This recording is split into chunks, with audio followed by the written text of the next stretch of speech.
Hello everybody. How are we all doing today?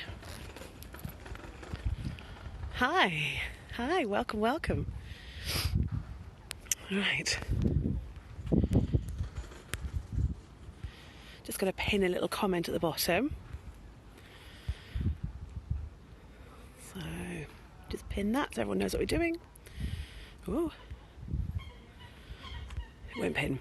Why won't it pin? Ah, there we go. Fantastic. Hello everyone. What a day. Look at this.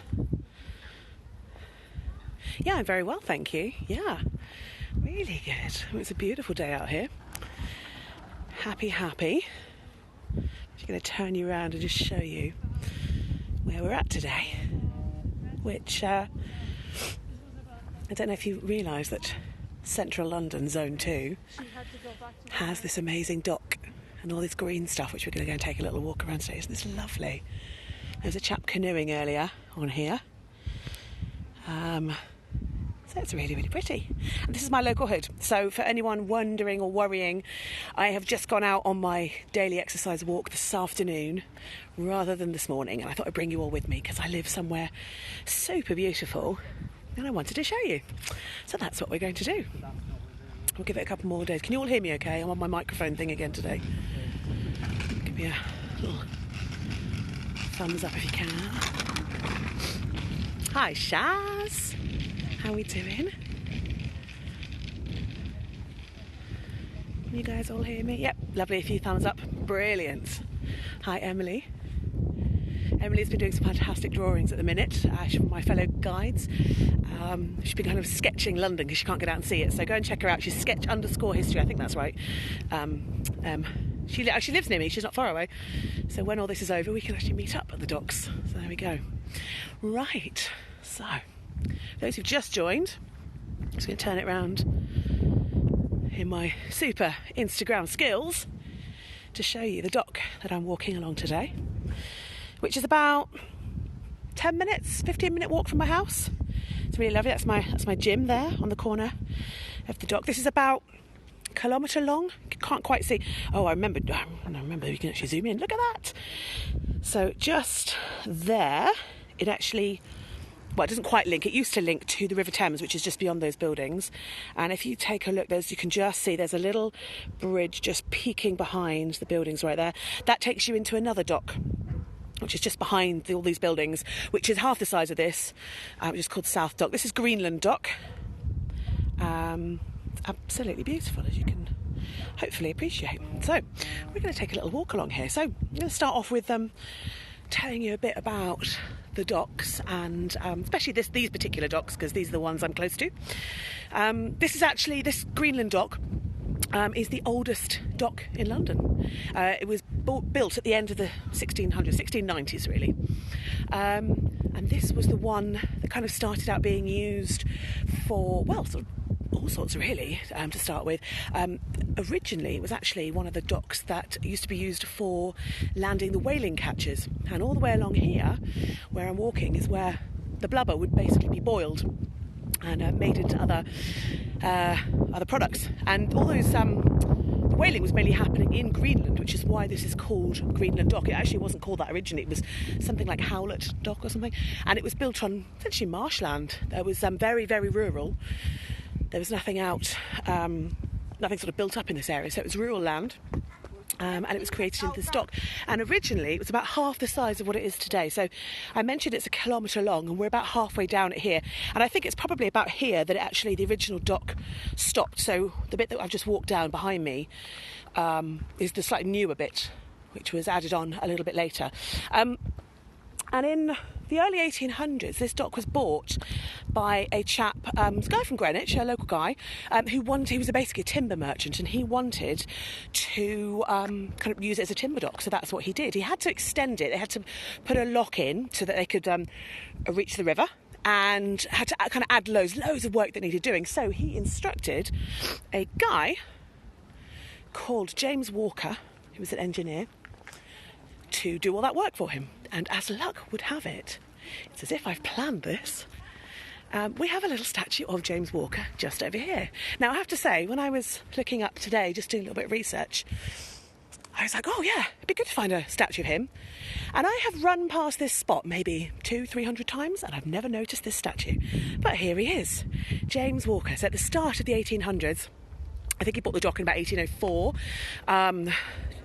Then he invited James Walker to come and do all the engineering. So he's the guy who sort of basically made it into the kind of the dock that we see today in the area. And what they decided to do is, because they needed lots of space to unload things, load stuff up, they didn't just use this dock. They created the whole area that we're going to head up towards into a massive kind of dock complex. And so I live near a place called Canada Water. And Canada Water takes its name from the fact that actually in this dock here, I'll give you another little look at the dock just there, it was enlarged by this chap, by James Walker, to make it much deeper and much wider so that you could actually fit Cunard cruise liners in here. And that's what they did. They used to bring the Cunard liners in, they would collect passengers and they'd head over to Canada. So Canada Water gets its name from basically the passenger line that used to run over there. I'm a bit closer, I live a bit closer to Surrey Quays, so this was all known as Surrey Commercial Docks. And there's a little pub just up here, which we're not going to go as far as this, called the Moby Dick, which is hilarious. It's a lovely little pub. It's the only pub on the dock, really. There's a couple more just slightly off it. There's lots of people sitting outside today, which is not ideal. But I am not going anywhere near anybody. So we're just going to go down here because what I love about it is these docks were in use up until about the 1960s, 70s. I think Greenland dock was closed down finally in 1969. And after that, they were derelict. They've been revamped over the last sort of 30, 40 years. So there's now loads of accommodation here. That's where I live, just near here. But what they did is they filled in most of the docks and they kept Greenland Dock and South Dock as water docks. Greenland Dock that we've just seen has got that gym on it that I pointed out, and you can do things like kayaking and sailing. And they even have that amazing kind of, like a sort of rocket thing where you put it on your back and you get propelled up, which is kind of fun. And then South Dock is mainly pleasure boats. There are some houseboats and things there as well. But what I'm bringing you to now is a bit that used to be filled with water, because we're coming into one of the areas that the ships used to enter in. So we've come down this section up here, and beyond that wall is where the dock is. And if you look here, you have all of these walls of the lock that would allow the ships up to from the complex, which is kind of up that way, the old dock complex, would have allowed you in here. And there are some lovely little bits of detail. In fact, if we go and have a look up here, you can see just up there at the top there's some steps set into the wall. So as you're in this lock, if you need to get out, you can climb up those steps.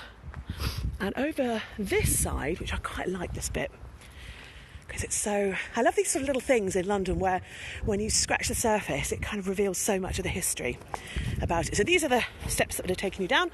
But this section up here is the metal that they put around the edge to stop you if your boats are bumping into things, to stop you taking chunks out of the wall or chunks out of your boat. And look, it's all the fantastic sort of scratchings and markings from all the boats that would have gone through here originally. So there we go. So we're going to go down this way. Now, the docks, as well as being very, very important for many centuries and basically best part of 350 years,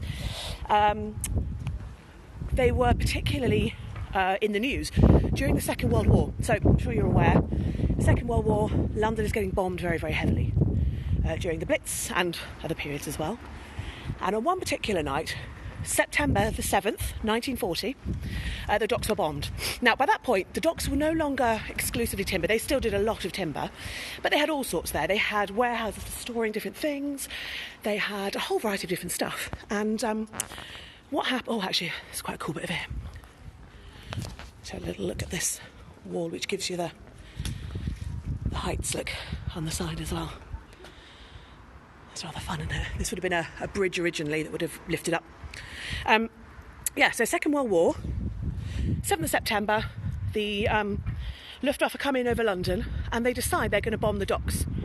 And the reason they're going to do that is because they want to starve us out. They want to break our morale. Everything that, we're living for, that we need, is coming through the docks.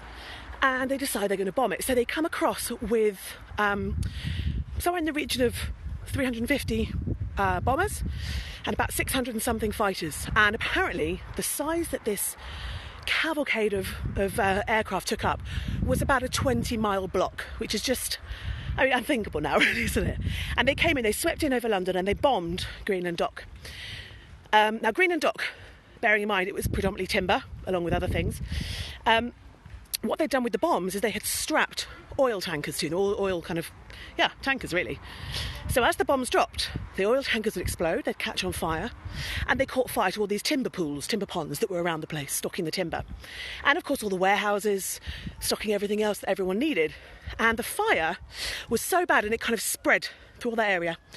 The fire was so bad that it raged for about a week. And they had, just in Greenland Dock, there was one warehouse, the worst fire of all of them, that took 300 pumps just to keep it under control. And they were bringing in firemen from Bristol and all kinds of places around. Oh, they caught on to me. Bringing in firemen from all over the country to try and put this place out. And it said that if you were at Trafalgar Square, which is a good few miles away, now bearing in mind we're at blackout during the Second World War, so Trafalgar Square, the very famous advertising boards were not lit up and it was pitch dark, and they said that the fire from this area was so strong that somebody could stand on Trafalgar Square in the dead of night and read their newspaper by the light of it. So that gives you a sense of how bad it was. Now, I'm just going to show you some of the things that have been left behind. So we've now come round the back into Russia Dock, and loads of the docks around here are named after different places that they brought stuff from. So this is Russia Dock here. And this, originally, what you're looking at would have been water. And you have the edge of the dock right here. I don't know if you can quite see, but it does go down. And then you also have the bollards, which are still here. So you can wrap your ship's ropes and chains around that. We'll go down a little bit further. This is now a really lovely green space. You can see there's a few people out walking today. There are parks up here. There's a little bit, it's got the odd kind of pond or lake left a little bit. And there's just clues and signs everywhere around here about what used to go on. So I'm going to take you to a couple of little pointers. You can see all of the bollards all the way along here. And in certain places, and let's see if I can find one for you, there are chains that the ships used to be attached to.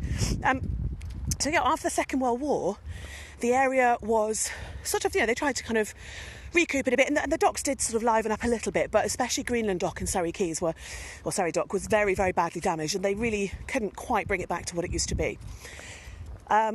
So it never really recovered properly, but in the 1970s, when containerisation happened and that sort of thing, they moved everything out outside of London. So we do still have a port. Here we go, one of the little bridges that go across, and they sort of use some of the old kind of little bits. But here we go, here's one of the chain links from the cable, that the big chains that used to go. There's another huge one there. So I'm sure that going down under these plants somewhere, there's a big cable or big chain that's been buried. So they sort of left a load of stuff, which I think is rather lovely. And the last I'm going to take you to show you is a little bit further up. See if I can find it. So you can see actually kind of how deep it goes down here. I mean, it would have been a lot deeper originally, but it's now super nice because it's just a lovely green space, really quiet. And this is Zone 2 in London. If I was to walk 10 minutes to my right, I would get to the river, and on the other side of the river you would then see Canary Wharf. So we're super close to everything that is really kind of busy and businessy. And there's just this lovely green space. Most people think about central London as being busy and grey, and I mean, it is busy and grey in certain places, but it's also beautiful and green. Here we go, I have another. And you're excited about cables and links, look at that. So it's just been in there, stuffed into the wall, No point taking them out, because what are you going to do with them? Might as well leave them there. Now I'm going to see if I can find this little bit, which is quite fun. How are you all doing today? Are you enjoying the lovely sunshine? I hope so. It is so nice. It's kind of the thing that's keeping us all chirpy, isn't it? About the fact that when you can go out, it is really lovely. A little bit chilly. I've got my hat on today, mainly not because it's cold, but mainly because I haven't washed my hair. All right, let's have a little look. Now, these docks were really the heart of everything. Of course, you've got the Docklands as well, for those who know London. If you look, when we were at Greenwich last week, and I mentioned that this big sort of lozenge shape, and Greenwich is at the bottom of it. Well, the majority of that lozenge is what is referred to as the Docklands. And that is where the majority of the docks used to be. I'm actually not on that section. I am over the other side of the river to the left from Canary Wharf, so I'm not on the Docklands. People don't always know that there were docks here. Right, we found the little bit I'm after. Oh, look at this beautiful blossom tree. Isn't that gorgeous? Ah, I do love London in the spring. Well, I love London all year round, but here we go. So, this is what I brought you to see. This is a little kind of sculpture, statue, whatever you want to call it, showing you the different directions and showing you what came from where. So actually, let me try and get somewhere where my shadow is not going to ruin the whole thing. So it shows you where things are, and it would say, look, New Orleans, USA, 4,810 miles, dairy produce and grain. From Canada, softwood and timber. Wheat and dairy produce from Montreal as well. Let's come to this side too. Here we go. Baltic Sea, Finland, timber and paper. Softwood, tar and oil. So it shows you everything that was coming in from all around the place. So there we go. That's I think I'm going to leave it there for today, chaps. Can't really take the mick, can we? We're going out for too long, so I'm going to start heading back my way. Let's just see if there's any questions actually before I do that. Let's have a little look.